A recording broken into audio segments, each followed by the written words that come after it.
Good evening, everyone, and welcome to this important meeting. My name is Harula Batista, and I'm the Dean and one of the directors of the Ontario College of Homeopathic Medicine. Tonight's event is hosted by your Canadian Coalition for Homeopathy. The Canadian Coalition for Homeopathy is a powerful alliance of organizations united in our mission to ensure that all Canadians have access to the care they choose, including homeopathy, as part of their personal health management strategy. We are passionate about homeopathy, as you are, and advocating for patients to maintain natural options for their healthcare choices. We work with industry leaders, all healthcare providers, patients, and a variety of organizations in an effort to promote the use of homeopathy in Canada. The Canadian Coalition for Homeopathy will work toward preserving and maintaining individual rights and freedom of choice in healthcare. The intent of tonight's gathering is to learn from each other and understand the impacts of Health Canada's cost recovery proposal on natural health products for homeopaths, homeopathy, patients, and providers of homeopathic remedies. We have an incredible group of panelists who will share their knowledge and work. They are Christina Barrett, Dr. Joseph Kellerstein, and Dr. Stephen Malthouse. David Skinner, unfortunately, was not able to join us this evening. Your moderator will be Glen Jung. Glen is a 2004 graduate of FCAH, a practicing homeopath, until he became a full-time Ontario school teacher in 2015.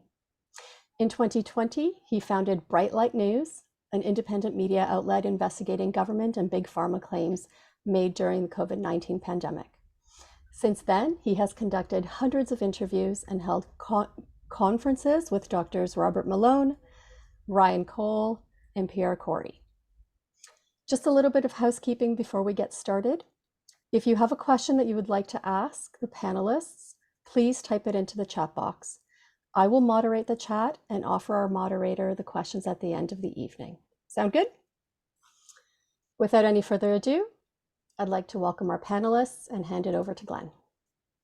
Thank you so much, Harula. What an exciting evening. This is fantastic. I'm looking here in the chat group and I see people from New Brunswick all the way out to BC. I'm out here on the East Coast in Quebec.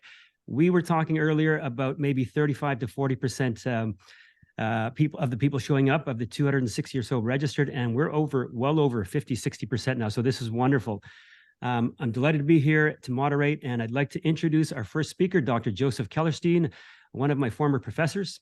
Dr. Kellerstein is a highly regarded speaker on the International Homeopathic Conference Circuit and one of the pillars of the professional Canadian homeopathic community. He is a fellow of the Canadian Academy of Homeopathy and currently clinical supervisor at the Canadian College of Homeopathic Medicine, where he's lectured for the past 25 years. His mission statement is to facilitate the healing and personal growth of his clients through communication, awareness, and vitality-enhancing therapies, especially homeopathy. Thank you so much, Dr. Kellerstein. Please take it away. Thank you so much, Glenn. You know, I was asked to speak a bit towards the orientation of tonight, homeopathy under attack. And I've been searching for a way to do that. And I think the best way is tell a few stories, give a few tidbits of history, just to give us some orientation. Homeopathy has been uniquely under attack for virtually all of its history. Let me tell you a little anecdote. Several years ago, I had the privilege of speaking, well, we spoke more than that, but speaking one evening with a dear friend, with Andre Sain, who is one of homeopathy's great teachers and intrepid researchers. In fact, he'd been doing a great deal of research, putting together material for homeopathy and its effect in epidemics through history. And he was especially eager to tell me a story he'd read about in his incredible, intrepid researches. And I think it really speaks to this evening and speaks to the nature of the general reaction to homeopathy throughout history. He told this story of an extremely virulent epidemic that was occurring in a European town, I'm guessing towards the end of the 1800s. People were dying at a prodigious rate. And in this small town, there were, of course, many allopathic physicians. And there was one homeopathic physician we're especially concerned with. Most of the allopaths were losing their patients at a rate of about 80%. But there was this one homeopath who was virtually saving all of his patients. This caused a little bit of uproar. And the medical doctors in the area decided to portray him in the press as a liar, call him into court. Interestingly enough, in his defense, he ultimately managed to call the patients he had saved. So the court case proceeded. He was exonerated. But interestingly enough, despite the fact that truth won out in court, the papers never carried the story. The story never became commonly known. Then Andre posed the question to me, Joe, these physicians are well-meaning healers, are they not? Of course they are. They want their patients to live and flourish, just like we want our patients to live and flourish. So then he said, so Joe, what is this sociological phenomenon that causes this suppression of knowledge? Well, I've yet to answer that. Is it power? Is it politics? Is it hatred? I don't know, but it is historically consistent. We're running into something of that now with the topics of this particular webinar. And your invitation tonight is to join us in the flow of history this time, and hopefully to change it. Let's take a look at some other factors in the history of homeopathy. Hahnemann himself was a man, by my estimation, was a man who was unique, not only for his genius in having founded homeopathy, but in his ability to proceed down one line of research, follow it with amazing integrity, wherever his conclusions took him. Unfortunately, it developed so much controversy that even in the course of Hahnemann's career, Hahnemann was forced to move from place to place, if memory serves correctly, at least 11 times. And at one of those points, at great peril to his family, having lost even a child to an accident while moving from place to place. However, homeopathy flourished. It flourished in Europe. It flourished in the United States, especially in the area of Philadelphia, New York, and that area. It was a hotbed of homeopathic development and activity. It's where we have Lippe, Herring, all of these wonderful homeopaths that have given us so much lasting till today. But with the flourishing of homeopathy, homeopathic physicians started to become quite a nuisance. They were earning more money on average than the regular physicians of their time. And in response to this threat, the American Medical Association was formed to bolster the interests of the regular allopathic physician. One of their first acts was to oust any member who would fraternize with a homeopath. And along those same lines, they managed to oust one of their members whose wife was a homeopath.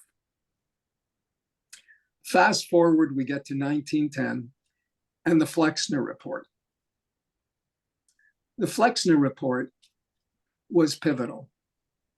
You know, in the US, there were medical schools of many different brands that were flourishing coming up in the United States. Abraham Flexner, associated with the Carnegie Institute, developed a report that would favor the flourishing of medical schools that proceeded in a scientific, drug-oriented allopathic model and assist in phasing out anything that was more holistic. The Flexner Report marked the rise of the Ivy League schools, the great medical schools, and the burgeoning of the pharmaceutical industry. Homeopathy was sidelined. The number of homeopathic medical schools and hospitals plummeted, so that by 1920, there may have been only one or two left. Homeopathy later in the century experienced a huge resurgence. But again, we face difficulties, we face attack. And that's what we're here to discuss tonight, Glen. Thank you for allowing me that little introduction. Now let's move on to the meat of tonight with our other speakers. Joe, thank you so much. That was wonderful. The saying, know your past to understand your present, to know your future, comes alive when you speak. You've dropped us all into the pulse of the history of homeopathy, and that, of course, brings us up to today. And we'll be starting with Christina Barrett. Thank you, Christina, for joining us today. Christina will be speaking about cost recovery, and she's a registered homeopath from Ontario who graduated from her 7-year program with the Canadian Institute of Homeopathic Medicine in 2004. In her private practice, she works in a small community with a clinical focus on women's health, sleep issues, stress, and PTSD with a passion for children's health. Christina has been teaching and lecturing for over 19 years and has been a member of the NHPD for 4 years and is the medical director of a natural health products brand. Thank you, Christina. Thank you so much for having me, everyone. Let me just make sure we've got this all set up properly.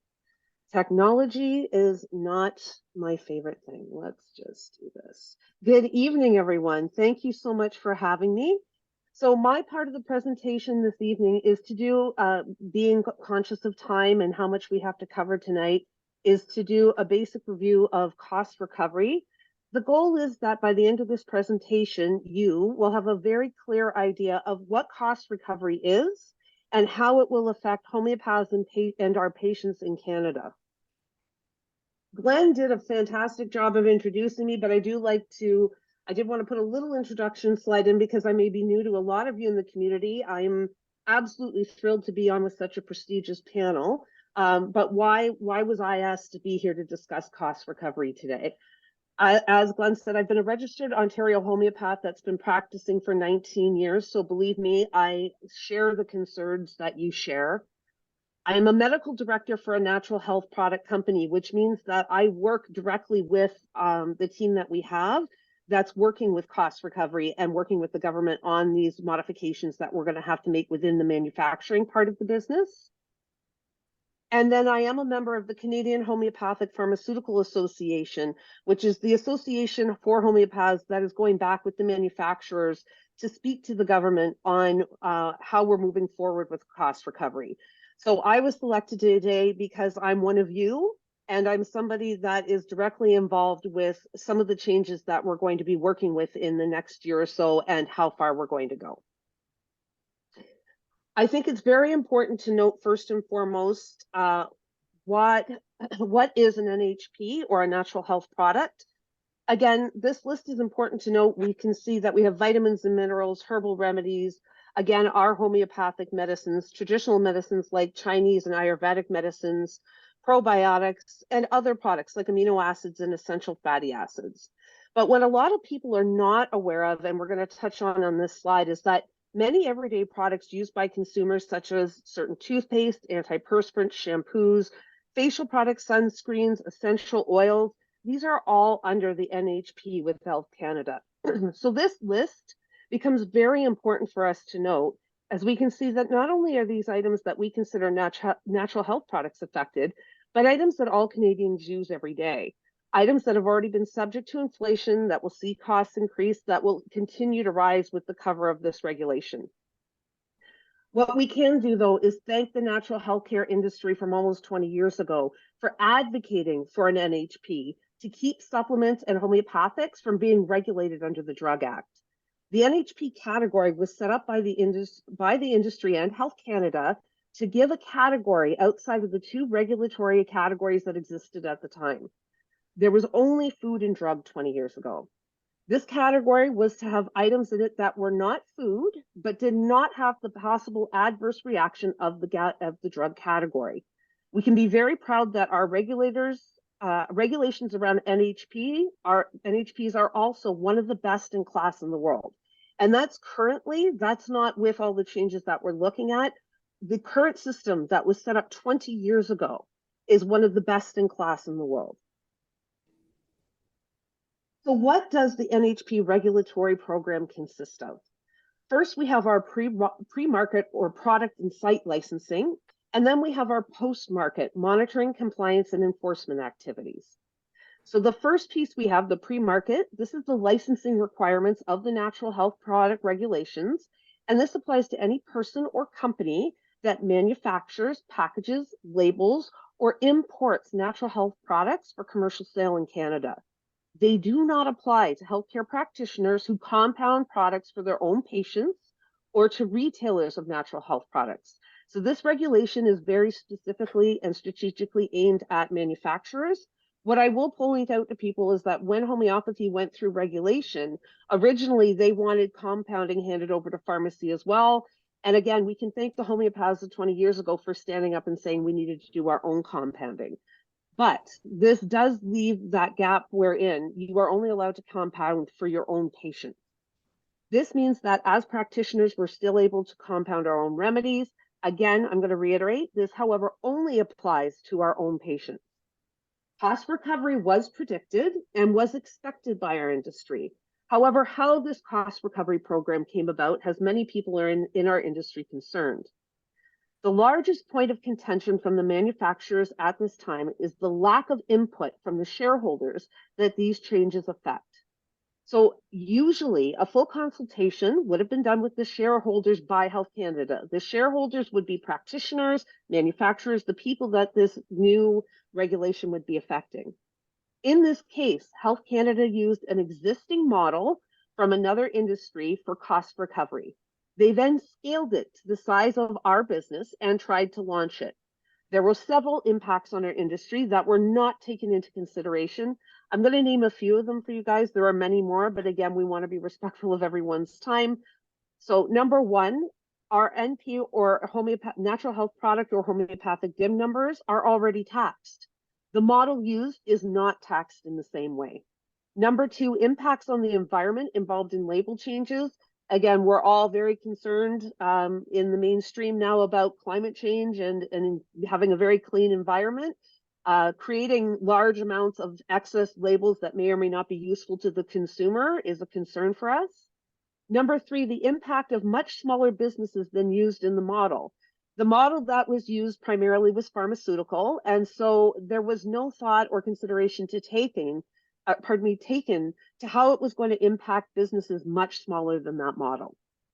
Thanks to writing campaigns like the one we're going to speak to you about tonight, Health Canada has slowed down and is taking the time to listen to shareholders and to review the valuable insight they have. We must continue to express our concern to keep our options available for our patients and ourselves. So what does this current, as it stands today, without any moderation, cost recovery program look like? The cost recovery proposal has three main categories. First, we have our pre-market evaluation. So the pre-market evaluation is to assess and license new products entering the Canadian market or to amend existing products. This is also known as applying for a homeopathic DIN number or an NPN. This process exists today for a nominal fee. The new charges will range from $1,000 for a Class 1 application to a $50,000 charge for a Class 3 application. Homeopathic remedies should stay mostly under the Class 1 application. However, this is still approximately twice the amount that is currently being paid for this application.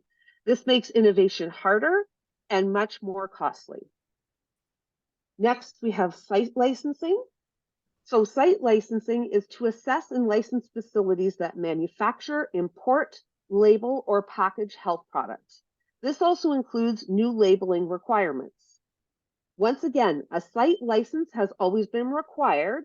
However, in order to ensure more inspections are happening at these manufacturing sites, the licensing charge has been raised. This once again means that our manufacturers are paying more to make the same remedies that they are using today.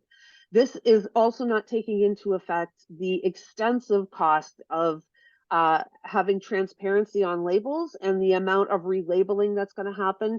Again, for homeopathics, it's less of a concern. That becomes more of a concern when you're reaching into supplements. And our final point is the right to sell.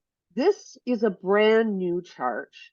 So the right to sell was created to allow companies to sell their products in Canada and to help recover some of the cost for post-market surveillance and regulatory compliance. I'm going to read that again. This right to sell was created to allow companies to sell their products in Canada, brand new charge, and to help recover some of the costs of post-market surveillance and regulatory compliance. So they are charging the manufacturers to create these products to sell in Canada so that they can survey how they're being sold more closely. Keep an eye more online on what people are saying about the products, how they're advertising the products, to make sure that regulatory compliance is there. This fee was set at $542 per product per year for surveillance and compliance enforcement. This means that manufacturers, if they decide they can still be profitable in Canada, which I'm going to be honest with everybody is a very big concern for most producers, will be reviewing their SKU base very carefully. As practitioners that work in very personalized medicine, this becomes a big concern for two reasons. Number one, big companies that have hundreds of SKUs will be reviewing sales and will have to cut any remedies or NPNs that don't sell enough to pay this fee. This could very much limit availability for homeopaths and for our patients. Number two, homeopathic companies that have a large list of remedies in different forms. So Hypericum 30CH, if they have it in a tablet form and a liquid form, will need to right to sell not just for the remedy Hypericum 30CH, but for every form that they sell it in. Not every potency, but every form. So if they sell it in a liquid and a tablet, now they're going to be paying $542 twice for that just to keep that availability open to you. Companies with a large list would be looking at an incredibly high extra cost. One of the largest companies in Canada is looking at a $1.3 million increase to the cost of doing business to comply with the cost recovery proposal. This is very difficult for a lot of these homeopathic companies to absorb.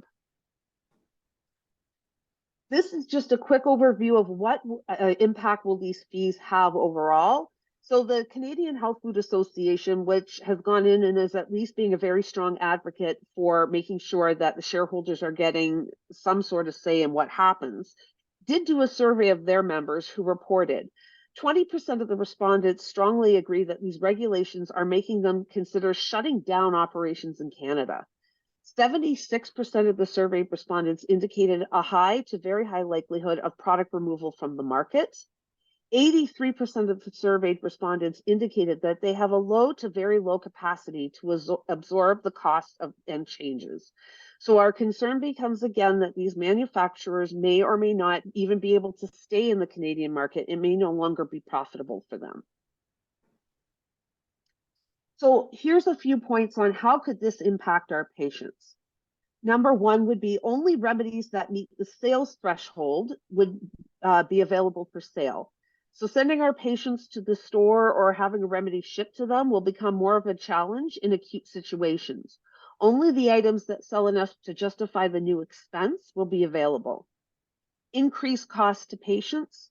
The fees we have discussed will need to be passed down by the producers that are able to stay in the country to the consumer in order for the business to continue to operate. They may not pass all of the costs down to the consumer, but there will definitely be an increase to the consumer, who, by the way, is already paying taxes on these products. And number three, we're going to have decreased resources from our manufacturers. As manufacturers are faced with a large increase for running their business, if they can still afford to stay in the country, they will also have to cut back on advertising, education, and other resources. How does this impact us as homeopaths? First, we would have, again, as stated before, decreased remedy availability. So, again, as a homeopath, we're so specialized and we're so careful to pick the right remedy for that person. If it's a rare remedy or something a little bit new, it's just something that doesn't sell well, it could, unless you already have it in your inventory, it could be very difficult for you to get a hold of to get for that patient. Or you could just be waiting from shipping from another country. Increased cost for our dispensary. One of the many wonderful things about homeopathy is how cost effective it can be for our patients. Having these extra fees on top of the already rising inflation could make it very hard for the next generation of homeopaths looking to build a practice as they build their dispensary. Innovation will be a challenge.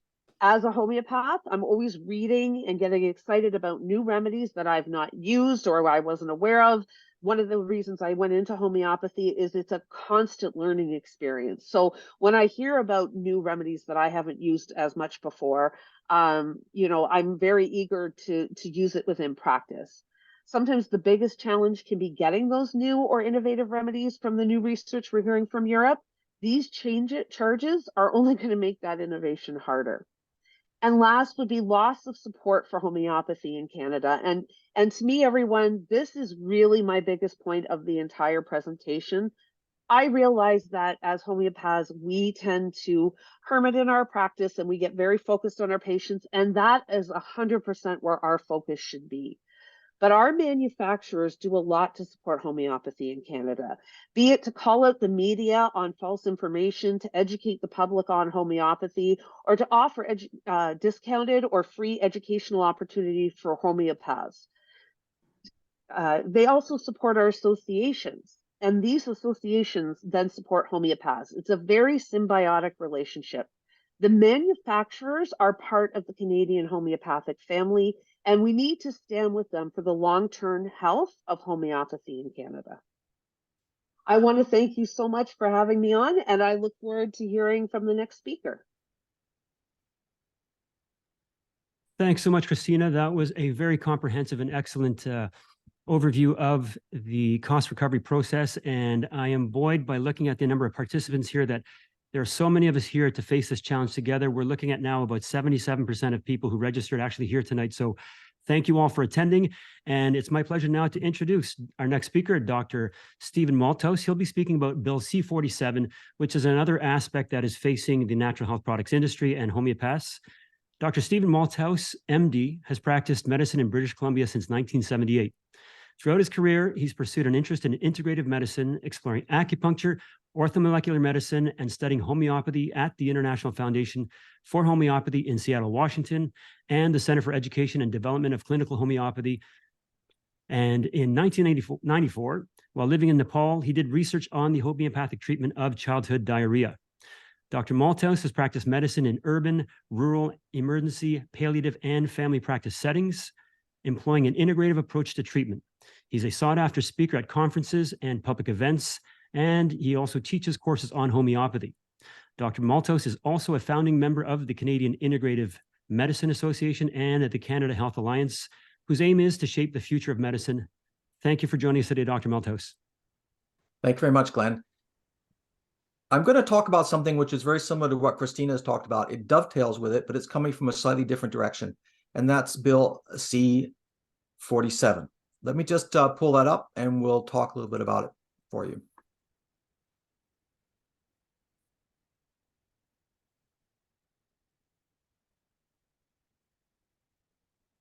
Presuming everybody can see my screen okay.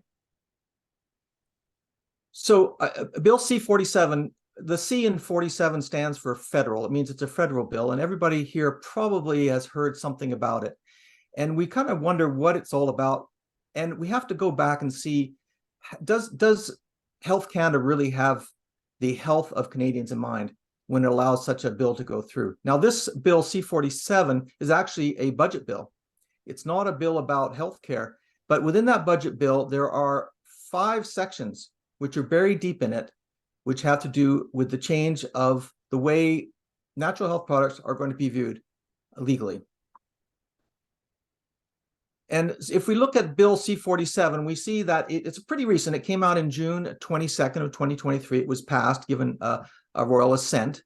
And it really goes back many years. You know, there's been an attempt to really corral and I think get rid of natural health products for a long time, at least make them very difficult to access.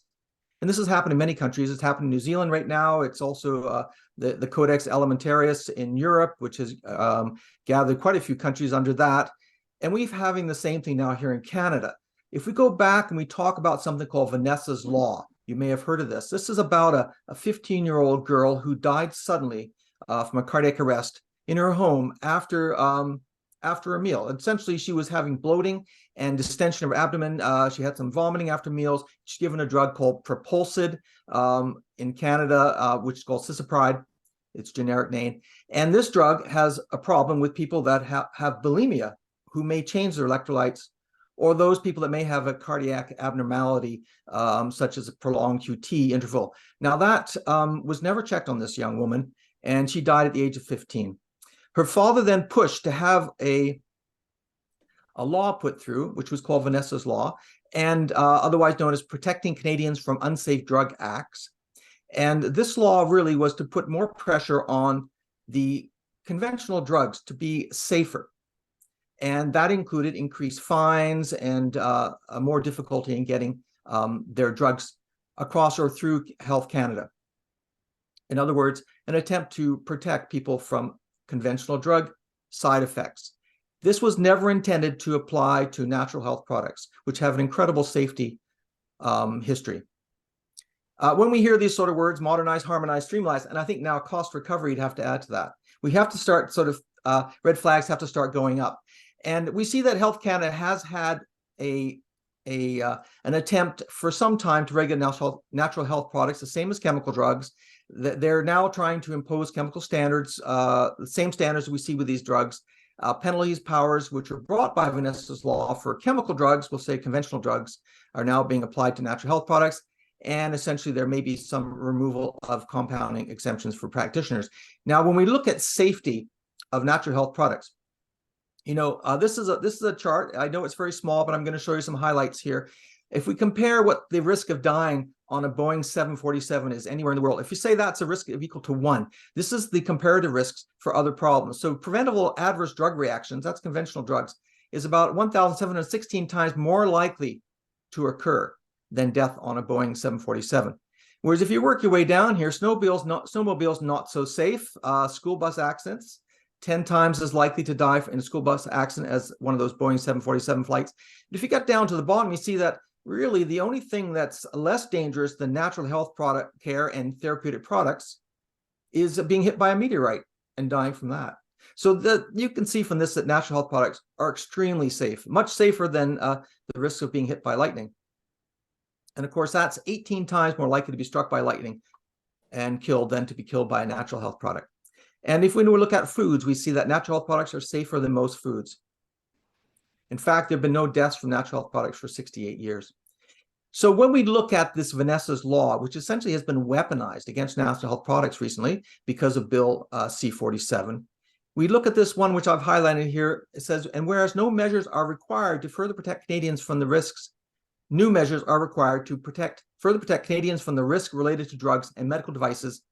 Then they have a comma, other than natural health products. So that was always in there, even in Vanessa's Law, which was the attempt to protect us from more conventional drugging. Now, this, as I mentioned before, Bill C-47 is a budget bill. It was tabled back in March, went through very fast. It actually went through just before people went on vacation. It was not read. Now, this is an omnibus bill. Omnibus bill usually is voted in no matter what. It's a sign of confidence in the government, and nobody really reads it and debates it. So this came through on June 22nd. And if we look at this, we'll see that really there are only 5 sections that apply to natural health products. And these are buried deep in the bill, sections 500 to 504. And what do these things really say? Well, you can go through it, but really they say one thing. They say that what were considered previously as natural health products are now going to be considered to be therapeutic products. In other words, in this sentence here, 21.321, they talk about therapeutic products which are exempting natural health products within that meaning. But then they go ahead and repeal it. And that is really what's happened. They've repealed natural health products protection, and now they're going to be considered therapeutic products just like every other drug. So that's really the bottom line here. Natural health products will now be considered therapeutic products and considered just like drugs and devices. What does that mean for us? Well, it means that Health Canada is going to be imposing new fees for licensing and regulatory oversight. We've already talked about this. Health Canada is going to be imposing stricter regulations. We're going to see prices increase. We're going to see that truthful health information, now this is another aspect, will also be curtailed. In other words, producers and practitioners will no longer be able to publicly share truthful information about natural health products without being fined or penalized. And also they changed the fines. Previously, it was $5,000 for one incident of not obeying the rules. Now it's up to $5 million per day for an offense. And this will not only be the company, but this will be the directors, the officers, and the employees. So you can imagine what the risk would be if you were in a health food store working someone who was giving advice about vitamins, and you strayed out of your lane and you said, hey, you know, you might want to consider taking this for headaches. So we're going to see fee costs going to the manufacturers, which are going to be passed on to the consumer. We're going to see a reduction in products sold in Canada because only the ones which are cost effective are going to be continue to be sold here. We're going to see a fear of penalties and increased costs deterring entrance into the Canadian market. So no one's going to come here if they have to have the sword hanging over their heads, that they'll pay huge fines, and it's very costly to actually get into the market. So the fear of the penalties will also prevent innovation. Like, why would you bring a new drug to the market when you have the risk and you also have to prove it? This is another thing that we will now have to use the RCT type evidence to show effectiveness and safety before a conventional drug or a natural health product will be allowed to be brought to market. So this is going to be the loss of a lot of traditional products which use tradition or history of effectiveness as evidence that they work. And then the loss in cost will hinder prevention treatment using natural health products and also drive, I think, a desperate public towards using conventional drugs even more. And then there'll be black market natural health products, of course, and these will be coming from potentially poorly regulated sources. And this will increase the market share for big pharma. And we've seen so much of that in the last 3 years, I don't think we need any more. So these are the keys, though, that I think. One is it's going to drive the public towards conventional drugs. And number two, it's going to increase the market share of big pharma. And I would be surprised if that was not really the background motivation behind this. So what are our goals with regard to Bill C-47? Well, we need to repeal those 5 different sections, 500 to 504. We need to get cost recovery, which Christina has spoken about, for natural health product businesses stopped. We need to stop the self-care framework. We need to reduce regulations of inherently safe natural health products. We don't need heavy regulation. And we need to regulate natural health products in a manner that the Standing Committee on Health recommended in their own report, which is Natural Health Products, A New Vision. And there's the link at that. What are we doing about this? Well, I'm going to talk a little about the Natural Health Products Protection Association, which has come out with this, which is a postcard campaign, postcard and letters as well. And this is an assortment of different type of postcards that are available on their site. You can download them. You can make a letter out of them and just fold it up and send it. You know, you can send something to your MP for free. You don't have to put a postage stamp on it. And in fact, they've already received at least 75,000 letters and 300,000 postcards at the time this came out in the National Post, which was, I think, almost about 3 to 4 weeks ago. And in fact, the standing committee, here we have someone holding up the cards that they've received. This is just a small number, and he mentions how he had so many more back at his office and so on. So it is having an effect. Here's another example. I've heard from hundreds of constituents who are upset with the Liberals' unnecessary and costly regulations on natural health products. Canada's common sense conservatives, maybe, will fight these redundant Liberal regulations and ensure that access to safe supplements is protected. A little bit of politics buried in there. And so what can we do ourselves? Well, we can go to this website, nhppa.org, and we can send a postcard to your MP, no stamp required. You can distribute postcards to your family, your friends, and beyond. You can let them know about it. You can go to the local health food store, let them know what is happening, and give them an information packet. These are all available on that website. You can also write a letter to your MP demanding repealing of these section 500 to 504 of this bill C-47. So that's what we have in front of us. That plus the letter writing campaign, which you're going to hear about shortly. Oh, one more thing. Just in case your office gets raided, you might want to get an action kit handy, which you can get from the NHPPA. It doesn't really look like this, but really it's information on what to do if someone comes in to shut you down because of this new regulations. Thank you. Okay, thanks very much, Dr. Malthouse and Christina Barrett. Bill C-47 obviously is not altogether shocking, but it is alarming in the fact that we're seeing the tightening of regulations on natural health products, while we're seeing the easing of regulations on the pharmaceutical drugs, most notably during COVID. We saw the warp speed vaccines being interim ordered within less than a year. So a lot of contradictions happening here. So it's great to see, though, that the advocacy of people is having an impact, that the Conservative Party has now picked up the torch to hopefully advocate for the natural health products industry. Next, I'd like to turn it over to Victor for some links that he'll be sharing with us. Hi, everyone. Thank you all for joining us this evening. So I'm just going to briefly mention that all of you who registered will receive an email a day or two after, which will include a recording of this webinar as well as a link to a Google Drive. And in the Google Drive, you will see various letters that, if you're a registered homeopath, you can provide to your patients. And they can send those letters out to express their concern to their local MP. And if you are a practicing homeopath yourself, we also have a letter that is written specifically from the perspective of someone who works in the field. And it's a letter that you can read over and add any additional details or information to. In addition to that, we will also provide a link to a website that helps you very easily and quickly find out how you can contact your local MP. And we will provide links to both the Canadians for Homeopathy website, and Canadians for Homeopathy, by the way, is hosting an event that is similar to the one that we're hosting tonight. And I'll just share this quickly with everyone. So you can see that on November 13th, there will be a discussion with Ananda Moore and Sean Buckley entitled The Threat to Homeopathy in Canada. So it will be an extended conversation that I encourage you all to look into. So the links to this event and how to register for this event will be provided, as well as a link to the Canadian Coalition for Homeopathy, which Dr. Sharam will be discussing very briefly. So expect all of that information coming to your inbox.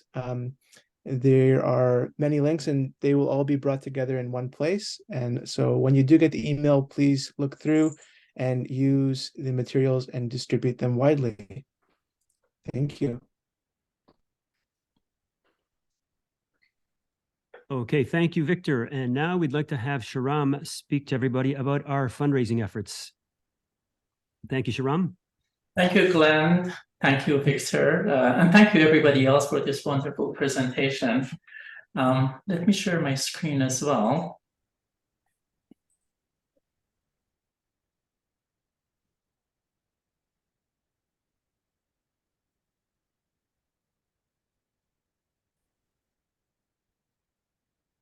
So you have heard an introduction to Canadian Coalition for Homeopathy. And as you know, for every organization to function, it needs blood, it needs nutrition, it needs funds. The CCFH has been formed over the last 2 years with different organizations, the schools and associations coming together. We have worked relentlessly over the last year or so to work together to bring an awareness of homeopathy to the public. This is the very first event that we have had. The goal of CCFH is to expand awareness and promoting the growth of homeopathy worldwide. We're hoping to start in Canada, but just make sure whatever efforts and whatever we learn here, we can expand it everywhere. So this is a very powerful alliance of organizations united in our mission to ensure that everyone has access to the medical care they choose, which may include homeopathy as a vital part of their personal health management strategy. And you have heard how critics over the last 200 years really have attacked homeopathy. But every single time that homeopathy has been attacked, we have risen stronger and stronger. And I have no doubt that this new laws and regulations that are going to affect homeopathy is going to make all of us to become stronger and make homeopathy to become a much bigger force in our society. So this really, like anything else, 227 years since the inception of homeopathy, it has been 227 years of attack and growth. In many countries around the world, homeopathy has actually come and become part of the public, has come out of, but in Canada, from the experience that I have had myself, I believe that even though many people use homeopathy, they don't really know what homeopathy is. They don't know the difference between homeopathic remedies and other natural health products either. I have many patients who use herbal products and they think it is same as homeopathic medicine. So we are here as the coalition to serve as the torchbearers of truth, to provide accurate, evidence-based information, and to debunk the myth and disinformation surrounding homeopathy in Canada. Our mission is to empower individuals with knowledge, giving them the confidence and courage to choose the medical option that is best for them and embrace homeopathy as a valuable part of their healthcare journey. The homeopathic progress in the last 225 plus years has started with this conception. It has gone to its maturation. As I mentioned, in some of the countries, I think homeopathy has been born to the public, has been used, like in India, for instance, and some European countries. But I like to believe that in homeopathy in Canada hasn't been born. It's still in this gestational state, and it really requires a mighty effort from this coalition and all the other organizations to make sure that everybody in Canada knows what homeopathy really is, to know about the researchers that are beyond how is it different than any other natural health product, and so. And I think this analogy is that when a woman is pregnant for the next 9 months, there are not a lot of costs involved, but from the time the baby is born, that's where really the expenses start. And this is where the homeopathic community at large would require a lot of funds in order to make sure that the baby is born to the public and is maturing and growing to a very healthy adult. The reason I say that is because a few years ago, I approached the dean of the medical school here in Ottawa and the director of one of the hospitals, and I proposed the research on mental health and homeopathic medicine. I gave them all the information that I had, shared the video of some of my patients who have responded amazingly well to with homeopathic remedies, and They were really excited about it. They put a research team together. They did all the basic that was needed. And then when it came to conduct the research, they said it cost around $260,000 and they couldn't get any fund to make it happen. So they told me, if you can raise $260,000, we're happy to do the research for you. So unfortunately, not much money is allocated to natural health product research. So in addition to the research, the homeopathic community has a lot of needs in order to make homeopathy come to the forefront of the healthcare system. So our mission is very clear. We need to educate masses. We have to do a lot for the masses to be educated about homeopathy and its scope of practice and its potentials and how wonderful it is. But this is not just about the public. I think every single healthcare practitioner needs to know what homeopathy is offering to the public, bring it to the awareness of the consumer groups, patients, caregivers, and the media. And together, we will showcase the many benefits of undeniable merits of homeopathy. And the Canadian Coalition really needs your help to deliver this message to the public, to the media, and to the policy makers. And we cannot do this alone. We need your help to propel our educational initiatives forward. By funding our efforts, you're not just backing a cause, you're championing the potential of homeopathy as a viable healthcare option in a system that is broken. With over 225 years of history, homeopathy has touched the lives of millions across the globe. It is time to amplify its impact, to pave the way for countless others to experience it. It is safe, effective, and cost-effective solution. So during the last year of operating, we have had many basic expenses from the administration fees to bank fees to brochures that we prepare. We donate to Canadian for Homeopathy. We organize different events. We have legal fees, office expenses, professional fees, lawyer fees, promotion expenses, press release. We just did a press release a few months ago, and it cost over $2,500 too. And for all the efforts that we're going to do, some of the travel expenses, we need to lobby the governments and be in touch with the media and all the website expenses. It is true, a generous donation from everybody who's really interested in homeopathy that we can bring that forward. We are hoping to have a person hired that works full-time as doing some lobbying and being in touch with the media and being the public relationship of the college, of the coalition. So the way you can help with is to do a monthly donation. You can start by a donation right now. We have a button on our website that you can give as generously as you can and encourage everybody else that you know that cares about homeopathy to do so. You can create events like giving lectures, talking about homeopaths, and ask them to donate to the coalition. If you have extra books on homeopathy or anywhere else, you can sell your books to colleges and therefore to the students and raise funds for the coalition. If you have extra stuff around your home that you don't know what to do with, just think about how those items could be funding efforts on homeopathy. And please encourage everybody else to do so.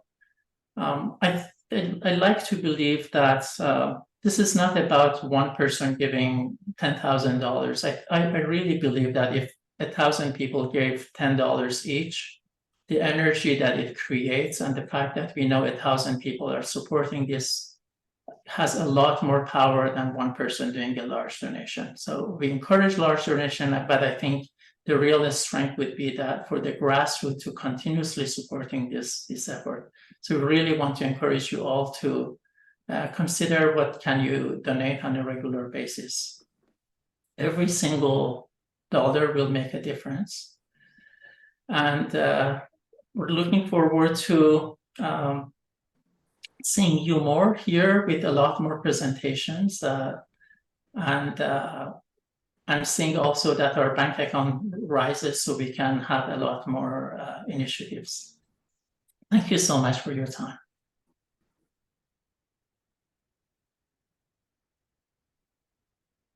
Okay, thank you, Shahram, and thank you to all the panelists. It's been a fantastic evening of information, and let's all try and get together and donate where we can, help fundraise for this important cause. As we all know that homeopathy, in many of our minds should be the backbone of the medical systems around the world. With that said, we're going to move to the question and answer portion of the evening. And first of all, I want to thank all of the participants here. This is incredible. We have maintained about 75% of all the participants still being here. So it's a very joyous occasion for us to see this. Let's start with the very first question that we have here. And I'm going to open this up to any of the panelists and the speakers. What is the argument to justify these changes that will affect suppliers and users of homeopathic remedies and other natural supplements? I think we're all still looking for that.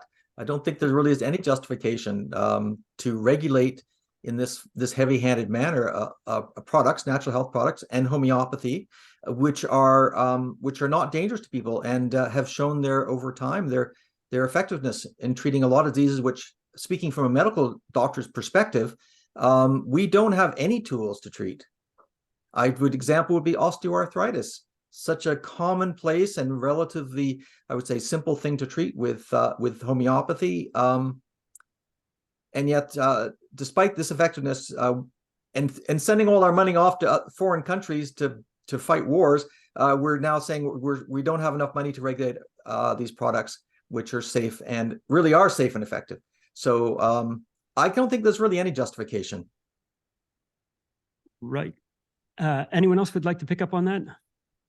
I think, Glenn, from a manufacturing side, what we would say is that we've seen, again, this is simply from a manufacturing side, we've seen in a government that has taken over regulation. And again, I want to reiterate, currently, before all of this happened, we had best in class in the world regulation for all natural health products. And they've taken it, and then they were given a rather large budget with what they were taking from us before to regulate and monitor that everything was going well with natural health products. And some of the promises that were made were not being done. And so the answer from this government seems to be, well, we'll just get more money and we'll hire more people and that will fix the problem. So we've definitely noticed from the manufacturer side of the business that there's been a lack of efficiency. And so, it's their way of, no company in the world could operate by saying, yeah, we're not doing our job properly, so we'll just throw some more money at it and that'll fix the problem. So that's number one. Number two, one of the things that I brought up with my MP when I spoke is that really natural health product people do not want to be doing this every 20 years. We don't want to be lumped in with pharma. We shouldn't be lumped in with pharma. This discussion happened 20 years ago. But it ultimately, this is what they tried to do 20 years ago when they started to regulate us, was to put us under the pharma umbrella. The health food industry, homeopaths, natural, we stood together, we stood up and said, I'm sorry, this is ridiculous. There is absolutely no reason for this amount of regulation to go on something that's this safe. And the government had to listen, and we're now sitting in the same position today. They've tried to slide this through while we're in the middle of dealing with everything we're all currently dealing with. And honestly, that's the justification I see today. Thank you. Anyone else? Okay, we'll move on to the next question. The next question is one that we had discussed earlier. There are some people that believe that maybe cost recovery is not such a big issue for us because homeopaths will be able to do their own compounding, i.e. grafting their own remedies. And therefore, it's down to the suppliers who will suffer most, but, homeopaths will still be able to continue practicing. Should this be a concern? Should this be a strategy? Any thoughts?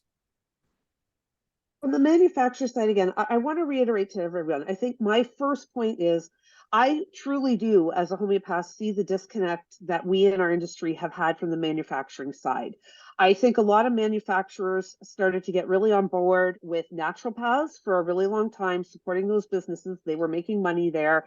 And so there became a little bit of a disconnect. But first and foremost, I want to make sure I point out to everybody, manufacturers are a large component of what is making money in homeopathy in Canada today, and have been advocates for homeopathy the entire time. Maybe not always the way we want, maybe not as supportive as practitioners as we'd like, but I think as homeopaths and in the homeopathic community, we need to take the position that a lot of medical doctors, NDs, all of those have done, and support each other and try and build that conclusive relationship with each other, because if one goes, the others die. In regards to grafting, my concern would be this is a temporary loophole.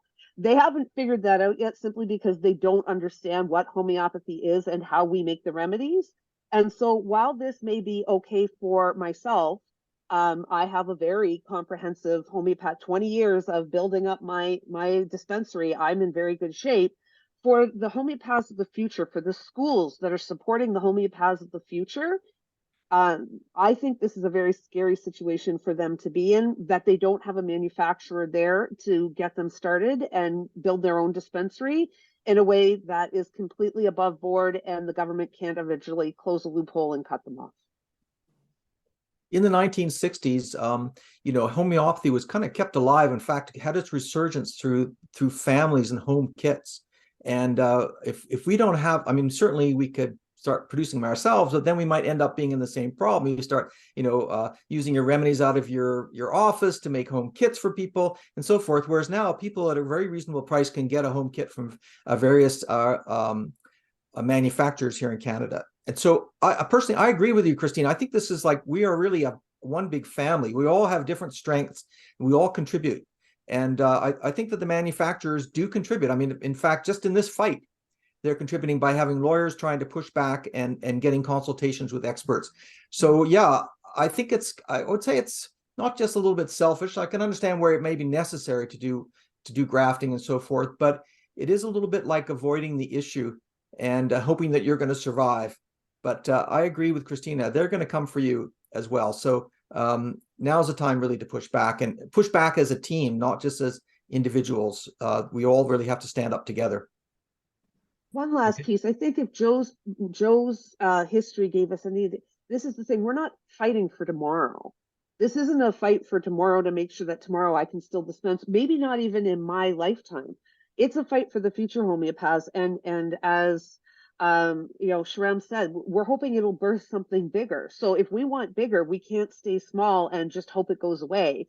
And the manufacturers, we have to remember where they have been fighting. They've been fighting legally. Any other conducive work system, naturopaths, medical doctors, the manufacturers support the associations support the homeopaths. This keeps a healthy ecosystem for homeopaths in Canada. We can't just let it fade away. I'd just like to add one more thing. As a practitioner, I do know that if I need a remedy, I can call Montreal, one of the companies, and they usually deliver a remedy within a day or two. If they don't have the remedies, and unfortunately because of even the present licensing fees, any remedies that is not profitable to them, they will not bring it here. So I have to call Europe, US, India, find a manufacturer, order the remedy. So rather than my patient having a remedy in 2 days, it may take 4 to 5 weeks. And sometimes the remedies get stopped at the border. They want to know what is in it and so on. So if I'm worried about risk to my patients, not having the remedies available to us is a risk on its own. Homeopathy has never posed a risk. Discontinuing it causes a risk to practitioners and to the patients. One of the manufacturers was sure that if these laws go through, they will lose access to they will not bring 88% of their products to Canada because they will lose money on those. I think the government needs to understand that there are over 3,000 homeopathic remedies that homeopaths use. We use highly individualized medicine. If we had access to all of them on a regular basis, it would have been much better for the manufacturers and for the homeopathic community and for the patients than for the manufacturer to be forced to only carry 30 remedies. And then all the homeopaths trying to search for the other 2,000 or 3,000 remedies that once in a while they will need to prescribe. So it is true that homeopaths will continue to practice because they may find they can source a remedy somewhere in the world and bring it and give it to their patients, but it's definitely not beneficial to the patient. And if anything, it puts the population at risk. Okay, thank you. Does the cost recovery plan also cover veterinary natural health products? Anything that has a natural product number.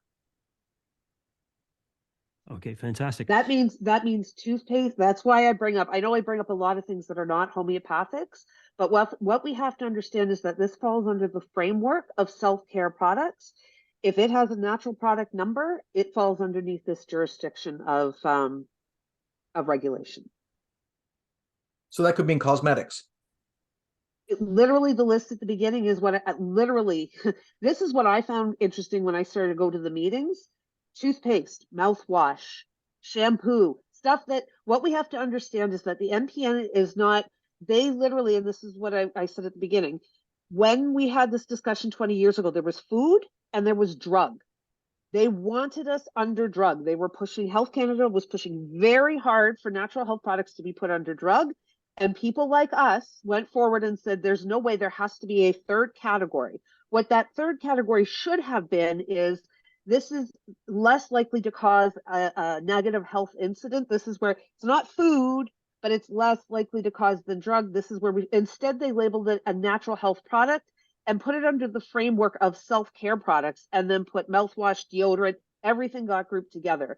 The framework was not done correctly in the first place. There should have been a third and then a separate category for natural health products. So you'll see Colgate toothpaste with a natural product number on it, right? So that's where this falls under the self-care framework. If it has an NPN or a homeopathic DIN number, it falls underneath this regulation. Yeah. Thanks, Christina. And you just led perfectly into the next question. Self-care framework was mentioned. Can you talk about that a little bit? Somebody was asking. So basically, the self-care framework is the overall. So when we say natural health product, it gets confusing because I don't know about you. And literally up until I started working on this regulatory part, when somebody, I used to see that my the conventional toothpaste my brother had an NPN, but it didn't click into phase. What it is under Health Canada, they're proposing a whole overhaul of the regulatory framework period for what they designate as self-care products, which is a category that encompasses NHPs or non-prescription and over-the-counter drug, OTCs, and cosmetic products. So that's the overall regulatory framework, and then you fall into the different subcategories that go in there. But again, these are all regulated under an NHP number. Does that kind of make sense to everybody? Okay. It's kind of an overarching kind of theme here to control everything that's not a drug, really, and not a food. And everything else is kind of dumped in here, and it's actually phased in. It's very interesting with the phases. They talk about things like actually saving money on regulation, and we can see that that's not going to happen. Cost recovery sounds so reasonable, doesn't it? But if you have to hire a huge administration to do that, you're kind of using up all the extra money you might gain by having more regulation and more oversight. Sending people to do more frequent checks on manufacturing locations for things that are not dangerous just does not make economic sense. Just so everybody has an idea of what this cost recovery, what the government, how much money the government's looking for in this. Currently, when we go through this regulation for the government's pulling in, I believe $40 million a year. They're looking to increase that by $60 million a year. That's how much money they're looking to get simply from the cost recovery from the manufacturer, not just homeopathic, it's a $60 million increase to their budget by putting all of these fees in place as it stands today without consultation, with nothing being changed. Thank you. I'd like to turn this one over to either Sharam or Victor or both. Can you please speak about the letter writing campaign that was mentioned? And then there'll be a follow-up question to that one. Yeah, sure. So the letter writing campaign, all of the information about the letter writing campaign, as well as template letters, will be provided to everyone who registered, as well as linked to on the YouTube page. And more information about who to send the letters to and all of those details will be provided to everyone. It's just much easier to have everything in one place. And if you would like to write a letter, which we encourage you to do, all that information will be sent out to you, and you can look it over and send letters accordingly. And we do encourage everyone to write their own letters also. It can give them an inspiration of how to write it. It does work. No, I think what we've already seen with the Natural Health Products Protective Association, that their postcard campaign, which is still ongoing, is effective. It's getting noticed. And this is the really way to do it, is to get paper in front of them. Do not send an email. It'll just get blocked, or, you know, it's so easy to overlook. Whereas if you put something on paper and you stick it in the mail, no stamp required, someone will pay attention to it. One last piece, the campaign that we did 20 years ago, because I remember the campaign we did 20 years ago when NHPs were coming through, we did the same thing.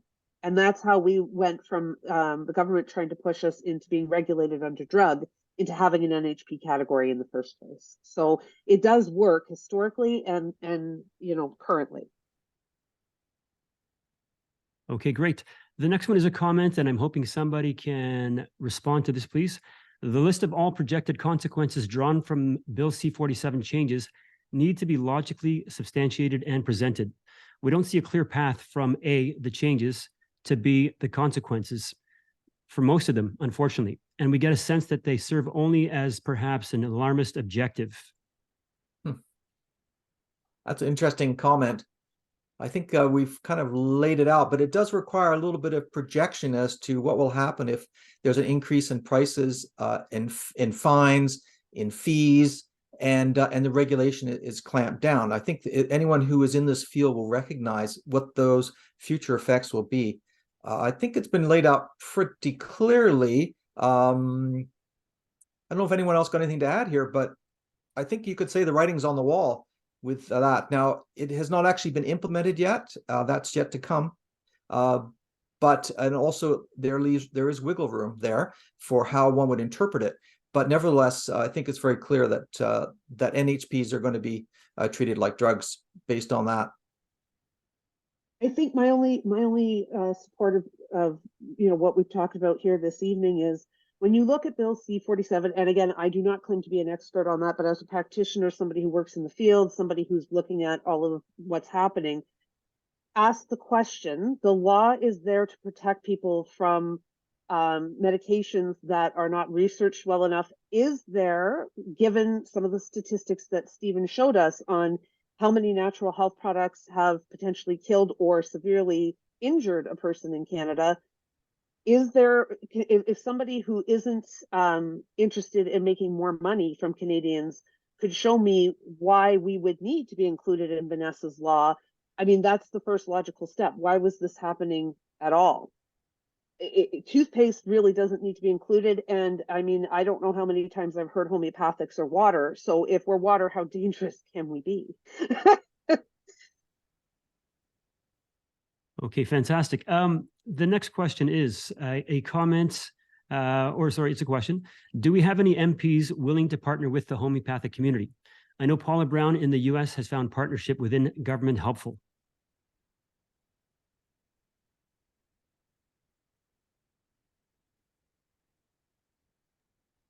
It just got super quiet. Did everybody notice that? I did. I think you're gonna. I don't know. Please, Stephen, you jump in here too, or Joyce or Shram, or from my personal standpoint, I haven't had any MPs that have personally came out and let me see, how do I say this? The Conservative government has come out. The Conservatives have come out as definitely in opposition of all of it, very, very strongly. And so those MPs, I would most definitely be approaching them, because it's going to work within what their framework of what they're trying to do anyway. Whether you believe in them or not, I'm not being political. This works with it. We're working in from a mutual place here, so that's great.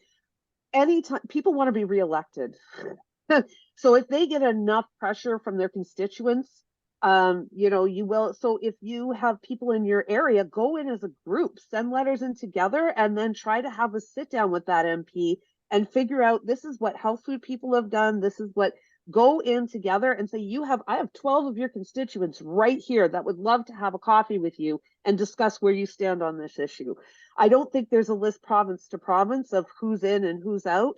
I think you are going to have a little bit of a struggle with liberal MPs, because again, I have heard that some of them are opposed, but they're not going to stand up in caucus and oppose, you know, their team. But go in and talk to your MP and let them know that this is a voting issue for you, and you have other people that feel the same way in their constituency. Yeah.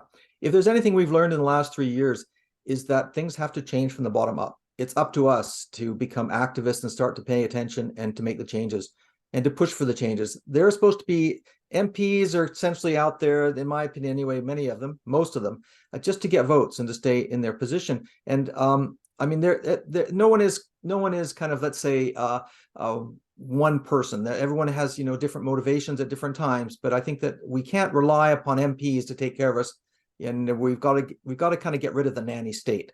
And to do that, we have to stand up for ourselves. And this is an opportunity for us to do this. It's a very important topic, and one which affects 70% of Canadians who use natural health products. So I think we just need to stop looking for saviors and just to get going.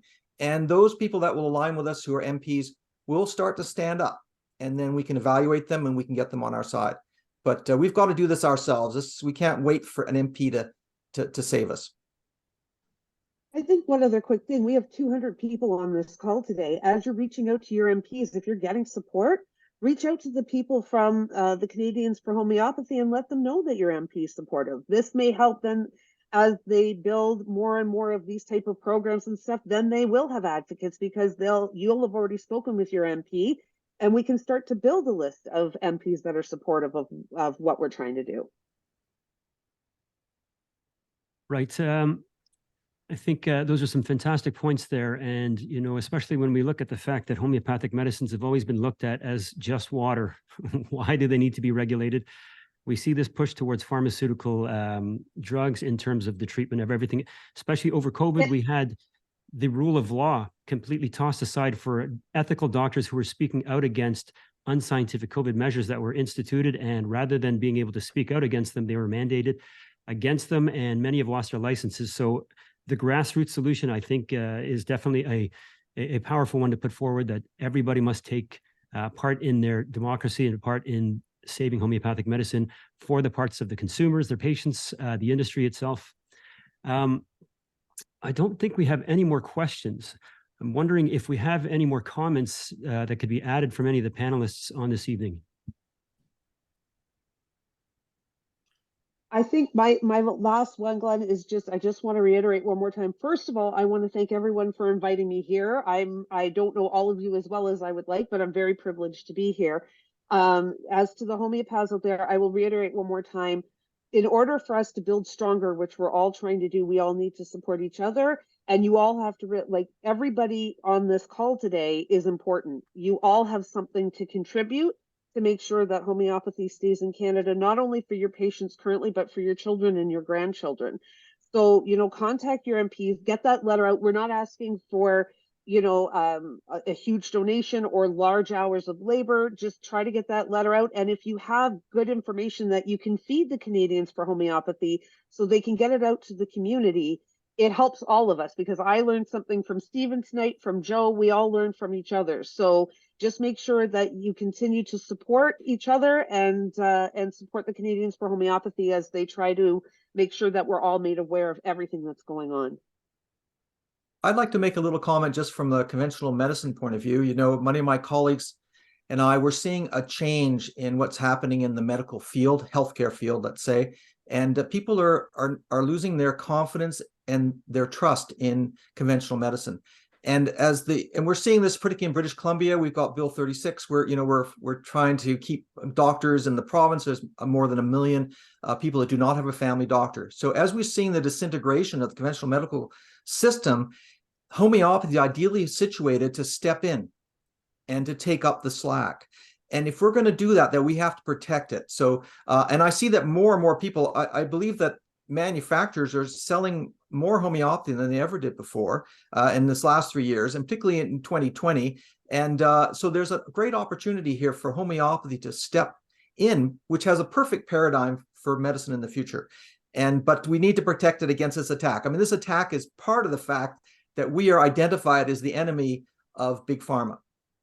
And I think that it's really essential. This is my perspective as a regular doctor, knowing what's going on in hospitals and among other physicians across the country and actually around the world, is that as the system starts to break down, we need to have something in its place that patients can go to, people can go to.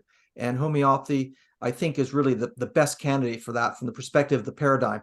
Other things such as vitamin C, vitamin D, supplements, other types of therapies too are invaluable. But personally, I feel that homeopathy has the best paradigm for healing, and is really, I think, the next system of medicine which the world's going to start to take up and follow. So we need to protect it, and this is a direct attack. So I think we all need to get going. Write some letters, send some postcards. I'd like to make just one more comment. I think when we're talking to our MPs, it's really important to show how absurd this law and these regulations are. They demand for homeopathic medicines to be evidence-based. They expect any natural health product to be evidence-based, and we need to ask the same question back to them. How evidence-based is this risk assessment? There is no evidence for any of homeopathic remedies ever causing any health issues. So it's extremely important for them to say if they need to regulate it further and cost so much more money, they need to have a good reason.